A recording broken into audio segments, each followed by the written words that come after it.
찌푸린 얼굴들. 나는 바닷가에서 나고 자랐지만 낚시질을 해본 기억이 없다. 어쩌면 내가 태어난 날에 그 책임을 돌려야 할지 모르겠다.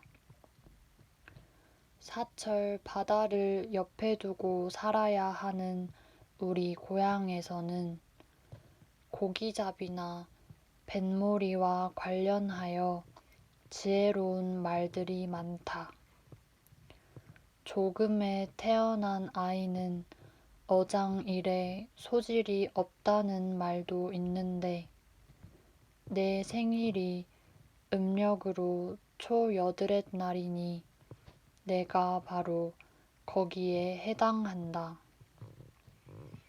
말은 그렇게들 하지만 진지하게 믿는 사람도 별로 없는 이 멍청한 전설이 내게 와서는 낚시질에 관한 한 내 길을 완전히 꺾어 놓았던 것이 틀림없다.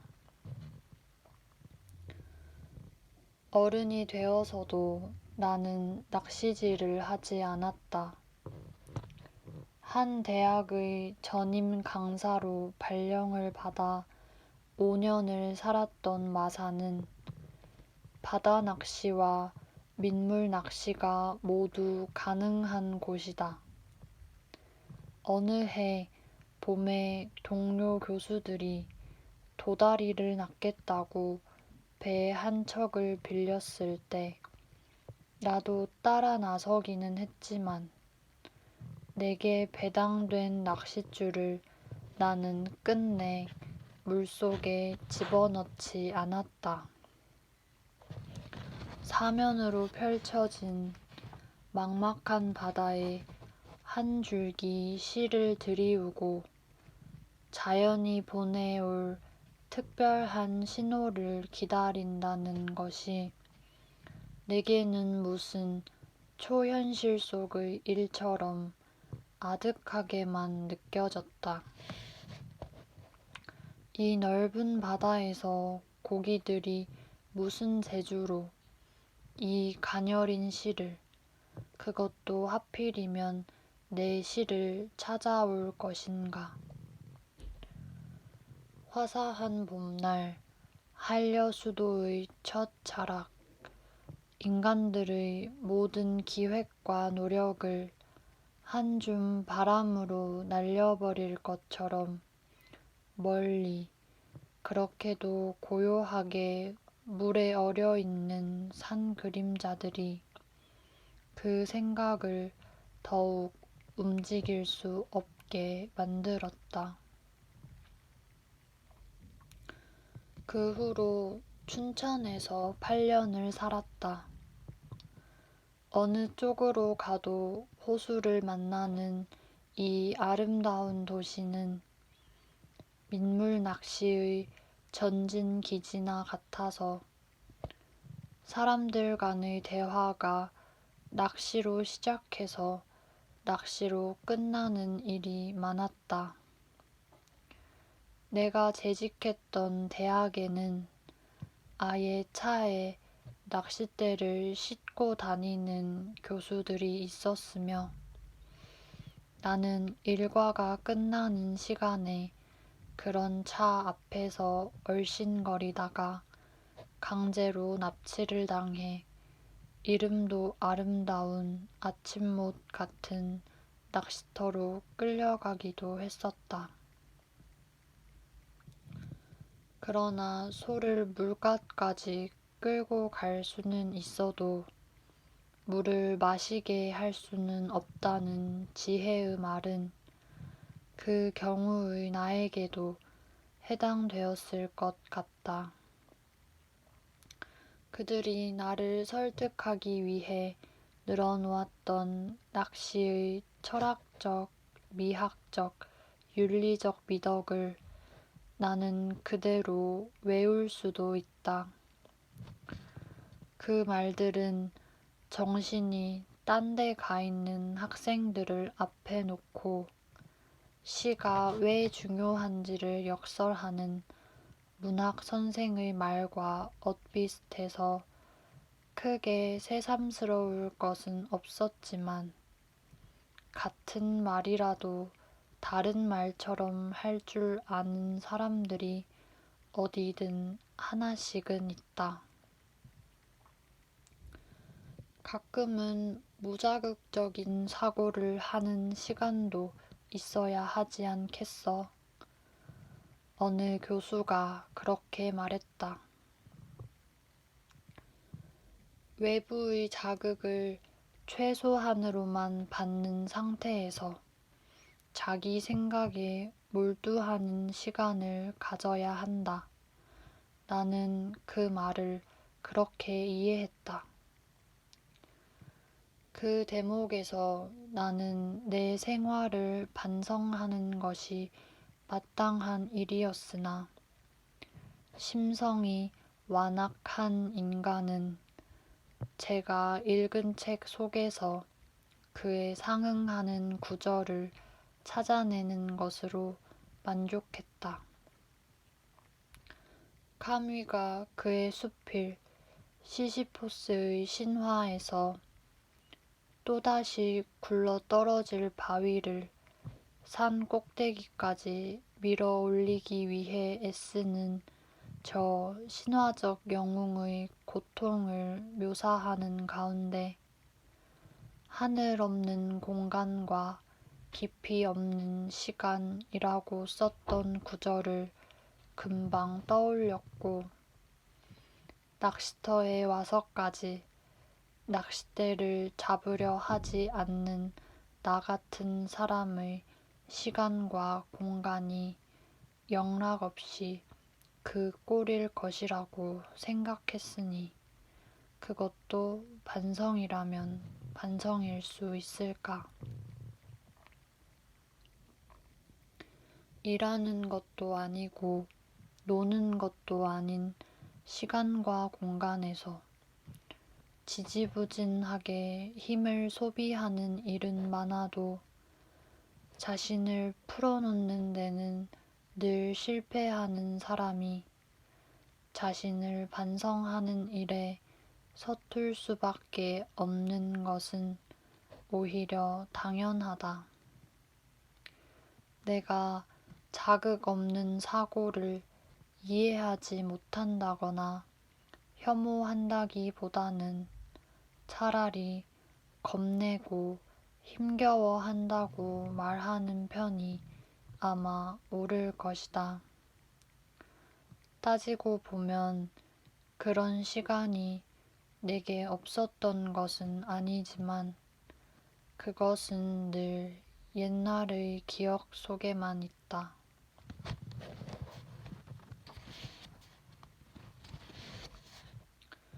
대학교 3학년 때던가 지금은 태백시가 되어 있는 황지에 한 번 간 적이 있다. 경찰의 수배를 받아 그곳 탄광촌에 숨어 있는 한 학생에게 어떤 사람의 부탁을 받아 편지 한 장을 전하기 위한 여행이었다. 내가 황지에 도착했을 때는 그 학생이 이미 그곳을 떠난 다음이었다. 나는 여인숙에서 하룻밤을 보내고 아침 식사를 라면 한 그릇으로 때운 후 서울행 완행 열차가 올 동안 탄광촌을 돌아다녔다. 벌써 30여 년 전의 일이고 내가 황지에 머문 시간은 하루가 채 안 되지만 그때 내가 보았던 풍경과 느꼈던 감정은 지금도 기억 속에 생생하다. 아마도 10월 하순경이었을 터인데 황지는 서울의 12월 날씨 못지않게 추웠다. 작고 낮은 집들도 포장이 안 된 도로도 모두 시커멓게 탄가루를 둘러쓰고 있었다. 마을을 둘러싼 솔밭에서는 길고 날카로운 바람소리가 들렸다. 검은 길바닥에는 함부로 버린 개순물이 얼어붙어 있고 거기 함께 얼어있는 밥풀을 떼어 먹으려는 듯 역시 탄가루를 둘러쓴 여윈 개들이 안타까운 혀로 검은 얼음을 핥고 있었다. 모든 것이 적막하고 적막한 만큼 아름다웠다. 어둡도록 검은 풍경과 추운 날씨에도 불구하고 하늘은 새파랗고 햇빛은 이상하게도 찬란했다. 나는 춥고 배가 고팠지만 마음은 어느 때보다도 더 고양되어 있었다. 아마도 인간에게 전혀 호의를 내보이지 않는 자연, 날카롭게 날이 선 돌과 바람과 흙에 자기 육체를 직접 부딪히고 사는 그런 삶의 개념을 그 풍경 속에서 얻었기 때문일 것이다. 그러나 더욱 생생한 것은 서울로 돌아오는 기차간의 기억이다. 기차는 붐비지 않았다. 황지에서 본 것 같은 복장을 하고 같은 얼굴을 한 사람들이 여기저기 띄엄띄엄 앉아 있었다. 주먹밥 같은 것을 먹기도 하고 두셋이 모여 소주를 마시기도 했지만 대개는 찌푸린 얼굴을 하고 무슨 생각에 잠겨 있었다. 나도 무슨 생각을 했다. 기차가 서울까지 가는데 얼마나 걸릴까? 그 시간은 내 인생의 공백이나 같았다. 편지를 전한다는 임무가 미완으로 끝났기에 마음이 더욱 홀가분했다. 서울에 도착하는 즉시 찾아내야 할 입주 가정교사 자리에 대한 걱정도 머지않아 군대에 가야 한다는 두려움도 저만치 물러나 있었다. 창으로 쏟아져 들어오는 밝은 빛에도 불구하고 공연히 켜져 있는 천장의 전깃불들 때문에 오히려 어둑하게 보이는 기찻간에서 찌푸리고 있는 얼굴들이 나를 또한 자유롭게 했다. 눈 속에 꽃이 만발한 길로 걸어가는 내 모습을 보기도 하고 물살 강한 해협에서 헤엄을 치면서도 전혀 지치지 않는 내 기력에 감탄하기도 했다. 그러다 잠이 깨어서는 앞으로 글을 쓰겠다는 생각도 했고 공부를 열심히 하겠다는 결심도 했다. 옆자리를 살펴보면 사람들은 여전히 찌푸린 얼굴이었다. 내 얼굴은 그들과 달랐을까? 그 찌푸린 얼굴들을 따라 나는 다시금 상념 속에 빠져들곤 했다.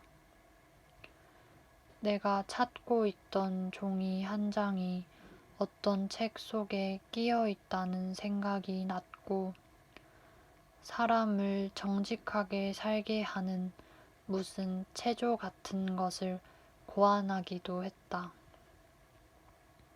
그 후로도 내 삶이 같은 자리를 맴돌았고 더 정직해지지도 않았던 것을 보면 그날의 생각이나 결심이 오래 간 것은 물론 아니었다. 그러나 내가 사물을 바라볼 때의 심미적 기준에는 그 짧은 여행에서 보았던 춥고 검은 도시의 맑은 하늘과 그 찌푸린 얼굴들의 잔영 같은 것이 늘 들어있다. 그리고 오래되었지만 강운구의 사진에서 그 찌푸린 얼굴들을 다시 본다. 그가 거제의 구조라에서 학동으로 가는 마을버스와도 같은 배에서 찍은 이 사진은 1974년의 것이니 내 기억 속의 얼굴들과 이 얼굴들 사이에는 전혀 연관이 없는 7, 8년의 세월이 있다. 그러나 연관은 우리가 생각하는 것들보다 훨씬 더 깊은 곳에 있을지 모른다. 강훈구는 이 사진을 두고 두 가지 불만을 말한다. 하나는 맑고 따스하고 물결이 잔잔한 날이었는데 사람들의 표정은 그렇지 않았다는 것이고 다른 하나는 자신이 좋아하는 사진인데 알아주는 사람이 없다는 것이다. 그리고 이 말 끝에 이상하다고 덧붙인다. 그가 표현하려는 것은 불만이라기보다는 차라리 의문이지만 인간사를 섬세하게 꿰뚫어 볼 줄 아는 이 작가가 그 대답을 진심으로 모르지는 않을 것이다. 사진에 보이는 것과 같은 통통배를 타고 구조라에서 학동까지 가는 시간은 기껏해야 10분 안팎이다. 내가 완행열차를 타고 황지에서 서울까지 왔던 그 시간에는 비교할 수도 없이 짧은 시간. 그러나 깊은 휴식에 반드시 긴 시간이 필요한 것은 아니다. 배에 타고 있는 사람들의 옷차림과 한 옆에 가난하게 쌓여있는 구공탄으로 보아 계절은 늦가을과 초겨울 그 얼음이다. 날씨는 맑고 물결은 잔잔하다. 그 좋은 날씨에도 불구하고 그들은 찌푸리고 있는 것이 아니라 그 화창한 하늘과 잔잔한 바다가